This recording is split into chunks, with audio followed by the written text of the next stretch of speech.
కమ్మటి తెలుగు కథలకు స్వాగతం. ఈరోజు మనం చెప్పుకోబోయే కథ నాణానికి మరో పక్క. కథ మొదలు పెడదాం. నితిన్, తొందరగా తీసుకెళ్ళండి, రైలు మిస్ అవుతుందేమో. ఇప్పటికే చాలా ఆలస్యమైంది. ఎందుకు కారును నత్తనడకలాగా నడుపుతున్నారు? ఇలా అయితే నాకు రైలు అందదు, కంగారుగా అన్నది సాధన. సాధన, నేను మాత్రమే నిదానంగా వెళ్తున్నానా? అలా చూడు, మన కారు ముందు వెనక కూడా చూడు, ఎన్ని వాహనాలు ఆగిపోయాయో.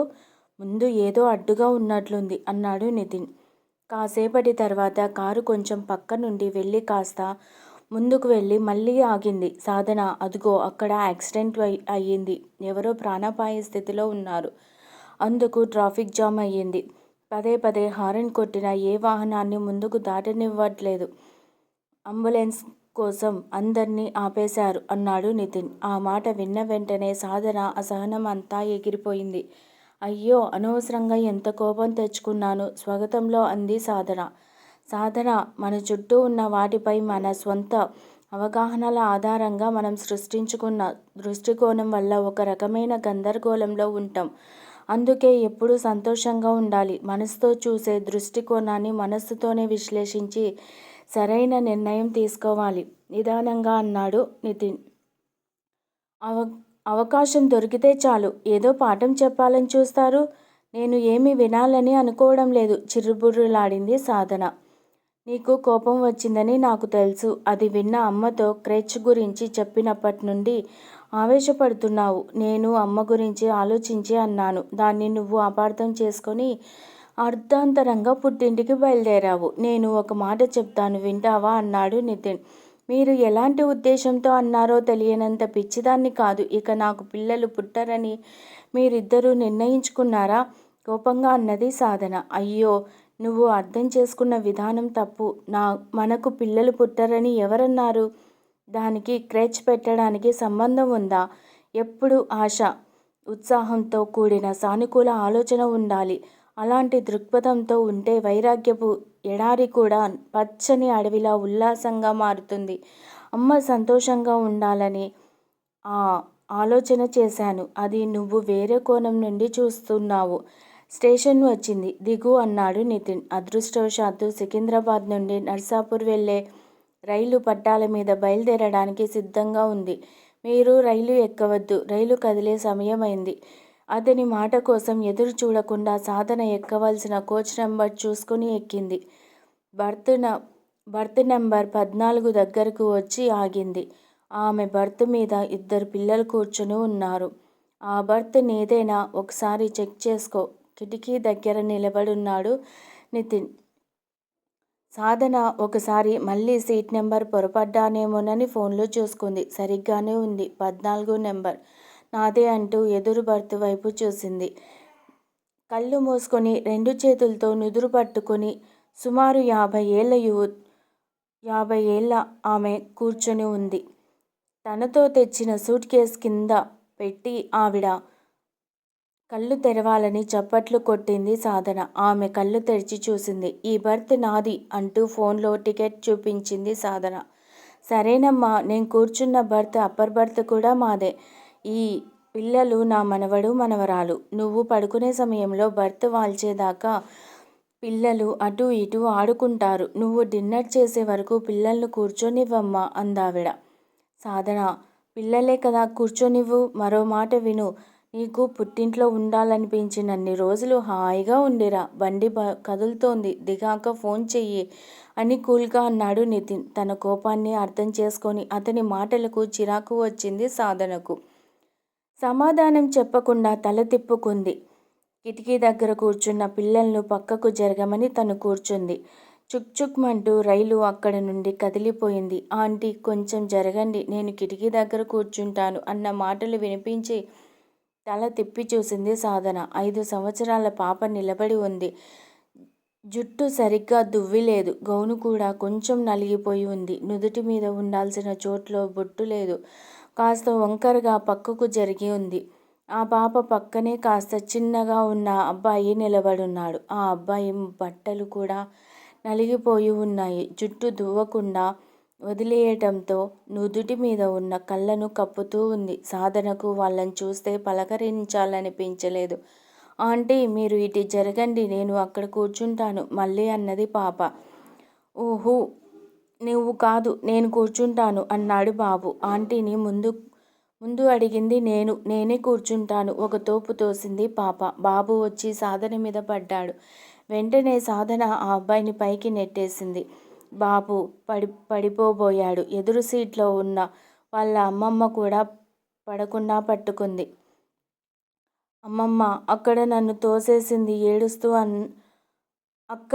తోసేసింది ఏడుస్తూ అన్నాడు బాబు. అమ్మమ్మ కిటికీ దగ్గర సీట్లో నేను కూర్చుంటానంటే వినడం లేదు. నేను కూర్చుంటానంటున్నాడు అన్నది పాప. అల్లరి చేయకుండా ఆడుకోండి, మెల్లిగా అందావిడ. మీరు లేవండి ఆంటీ, వదలకుండా అంది పాప.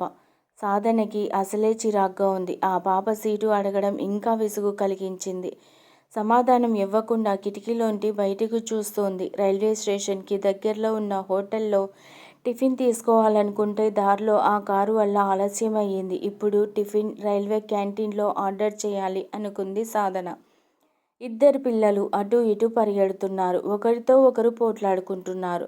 ఒక్కోసారి సీట్లపైన ఎక్కి గెంతుతున్నారు. అసలు ఆవిడ మాత్రం వాళ్ళను పట్టించుకోవడం లేదు.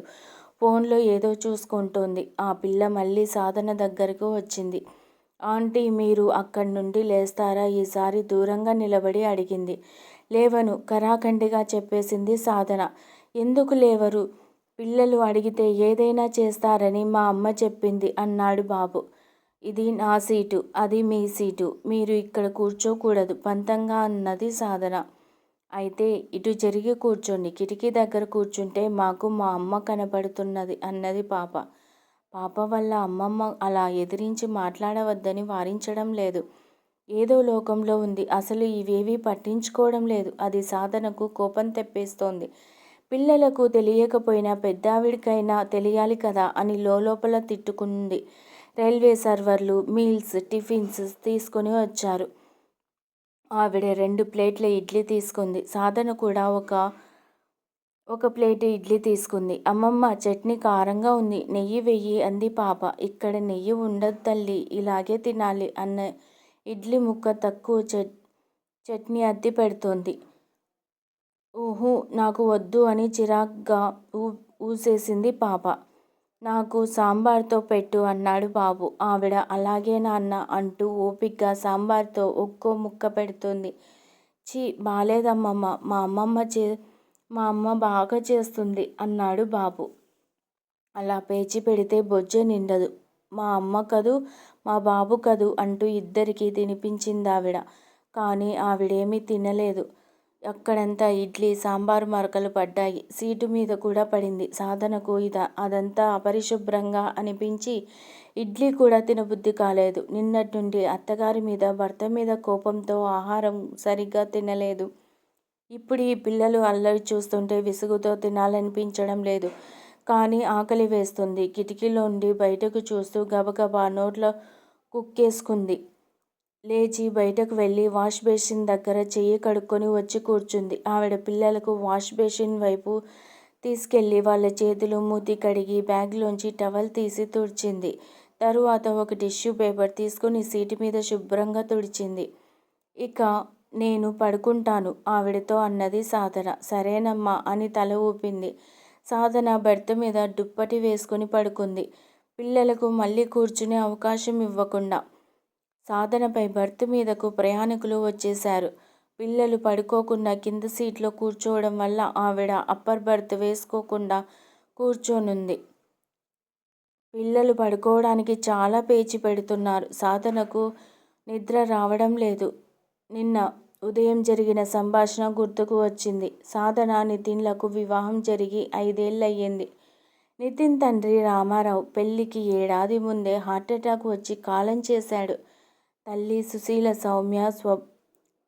సౌమ్య స్వభావం కలది. వారిద్దరూ అన్యోన్య దంపతులు. భర్త మరణం ఆమెను కుంగదీసింది. నితిన్ ఒక్కడే వారి ప్రేమ ఫలం. నితిన్ అమ్మ పరిస్థితి చూడు. నువ్వు పెళ్లి చేసుకుంటే కోడలి ఇంట్లో తిరుగుతుంటే కాస్త సందడిగా ఉంటుంది. మనవడో మనవరాలో ఇంట్లో పారాడుతుంటే అమ్మ త్వరలో మామూలు మనిషి అవుతుందని బంధువులందరూ చెప్పారు. దానితో నితిన్ ఉద్యోగం వచ్చిన వెంటనే పెళ్లికి సుముఖత చూపించాడు. పెళ్లిళ్ల పేరయ్య తెచ్చిన సంబంధాలలో సాధన ఫోటో నితిన్కి బాగా నచ్చింది. సుశీల కూడా పెళ్లికి అంగీకారం తెలిపింది. సాధన ఇంజనీరింగ్ చదివి ఉద్యోగాల వేటలో ఉంది. పెళ్లి చూపులు జరిగాయి. ఇరుపక్షాలు పరస్పరం ఇష్టపడ్డారు. కట్న కానుకలేమీ వద్దు. అమ్మాయి ఉద్యోగం చేయాల్సిన అవసరం లేదు. తనకు ఉద్యోగం చేయడం ఇష్టమైతే మాకు అభ్యంతరం లేదు.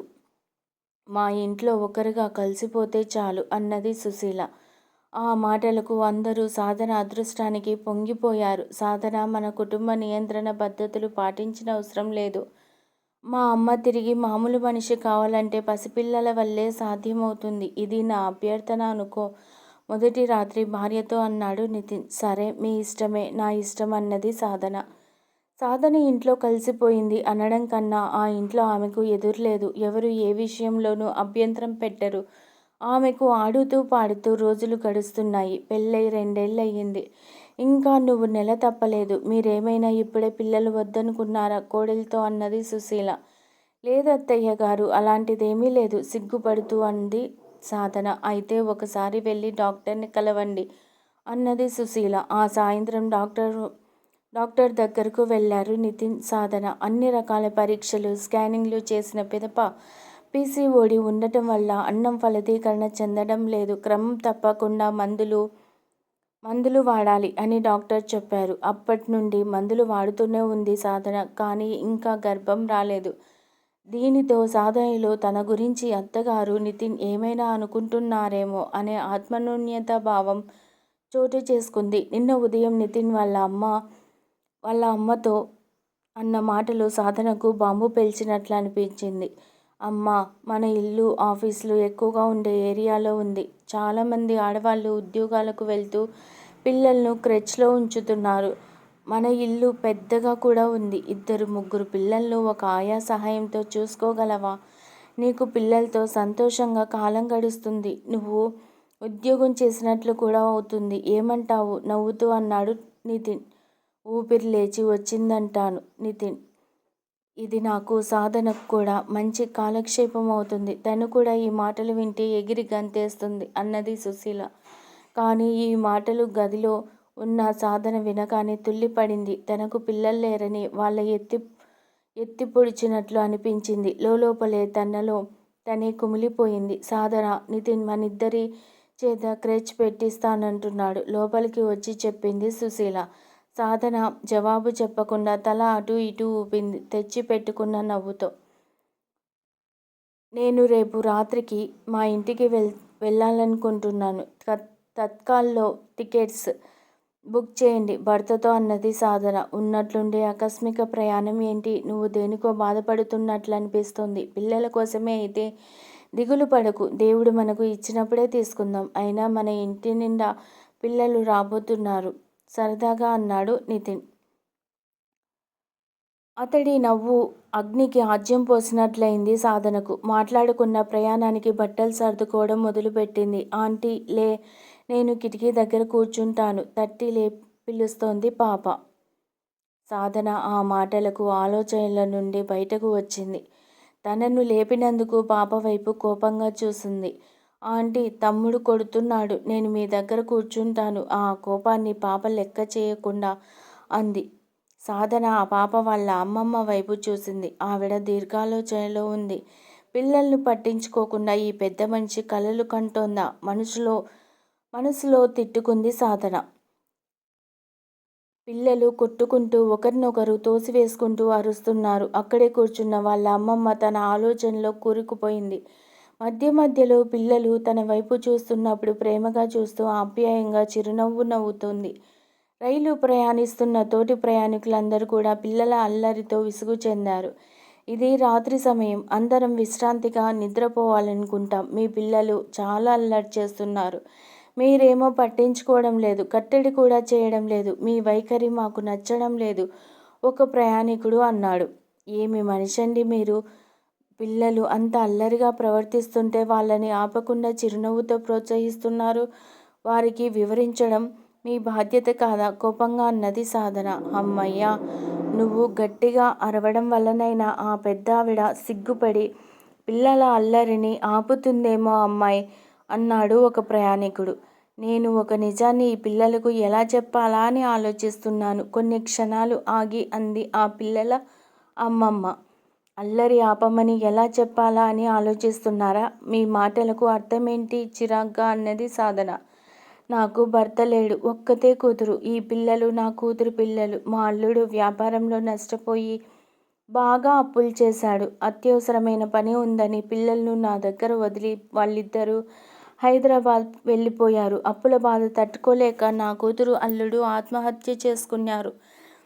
విషయం తెలిసి పిల్లలను అక్కడకు తీసుకువెళ్తున్నాను. వారు ఎప్పటికీ వాళ్ళ అమ్మను నాన్నను చూడలేరనే విషయాన్ని ఎలా వివరించాలా అని అయోమయంలో ఉన్నాను. ఈ వయసులో నేను వాళ్లకు ఎంత మటుకు న్యాయం చేయగలనో అర్థం కావడం లేదు కన్నీళ్లతో అన్నది ఆవిడ.